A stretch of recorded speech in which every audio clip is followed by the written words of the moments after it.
अगली साखी देखेंगे। जब मैं था तब हरि नहीं, अब हरि है मैं नाही। सब अंधियारा मिटी गया, जब दीपक देखा माही। कबीरदास कह रहे हैं, जब मैं था तब हरि नहीं। हरि माने ईश्वर, मैं माने घमंड। मैं एक तो सर्वनाम होता है, दूसरे मैं का अर्थ होता है घमंड। कबीरदास कह रहे हैं कि जब मेरे भीतर मैं था अर्थात घमंड था, तब ईश्वर नहीं थे। अब हरि है मैं नाही, अब ईश्वर मेरे मन में आ गए हैं, तो मैं नहीं है, मैं चला गया। कहने का मतलब है कि मन में ईश्वर या घमंड, इन दोनों में से कोई एक ही रह सकता है। अगर घमंड होगा तो ईश्वर नहीं होंगे, और अगर ईश्वर आ गए तब घमंड के लिए मन में जगह नहीं है।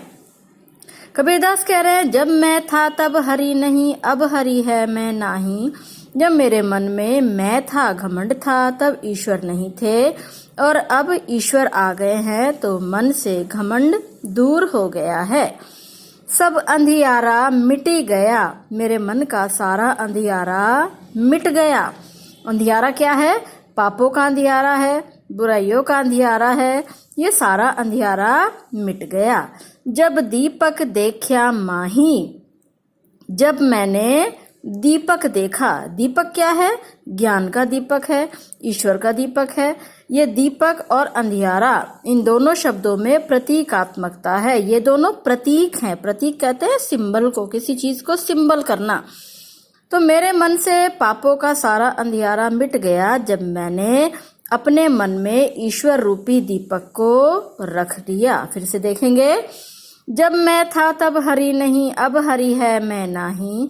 जब मेरे मन में घमंड था तब ईश्वर नहीं थे, और अब ईश्वर है तो घमंड दूर हो गया है।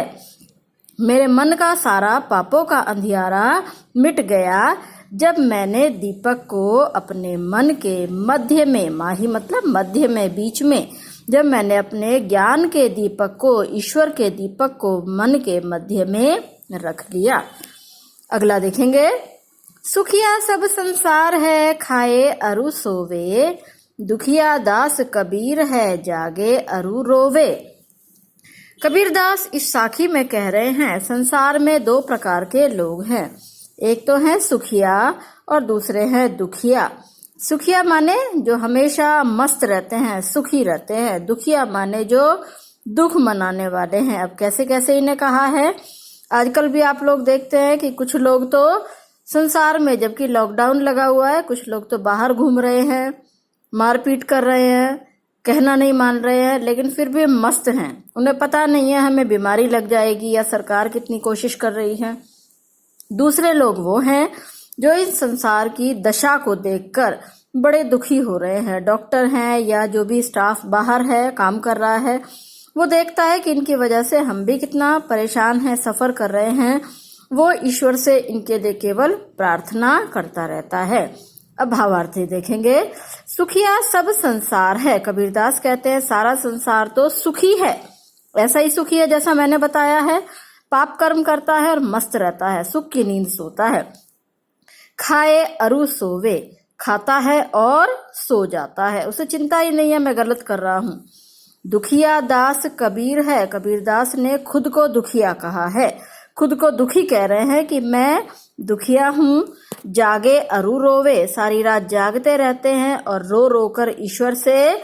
ऐसे लोगों के लिए जिन्हें सुखिया कहा है, संसार के लोग हैं, उन लोगों के लिए कबीरदास रात रात भर जागकर रोते रहते हैं और दुखी रहते हैं। फिर से देखेंगे साखी। सुखिया सब संसार है, खाए अरु सोवे। दुखिया दास कबीर है, जागे अरु रोवे। कबीरदास कहते हैं सारा संसार तो सुखी है, खाता है और सो जाता है, मस्त रहता है, पाप कर्मों में लिप्त रहता है। कबीरदास कहते हैं मैं दुखी हूँ। दुखिया दास कबीर है, ये ईश्वर का दास कबीर दुखी है। क्यों दुखी है? सारी सारी रात जागता है। जागे अरु रोवे, अरु माने और, रोवे माने रोता है। जाग जाग कर सारी रात रो रो कर ईश्वर से इनके पापों की क्षमा मांगता रहता है, संसार की दशा पर दुखी होकर रोता रहता है। ये जो चारों साखियां मैंने पढ़ाई है इनका भावार्थ लिख लीजिए। भावार्थ लिखना तो आपको पता है, पहला शब्द लिखेंगे, डैश डैश लिखेंगे और उसके बाद लास्ट वर्ड लिखेंगे। और जब पाठ शुरू करेंगे तो ऊपर लिख देंगे पाठ का नाम, साखी और कवि का नाम, कबीर की साखियां। दो दो करके मैं भेज रही हूँ। यह भाग 2 है, उसके बाद अगला आएगा भाग 3। ठीक है।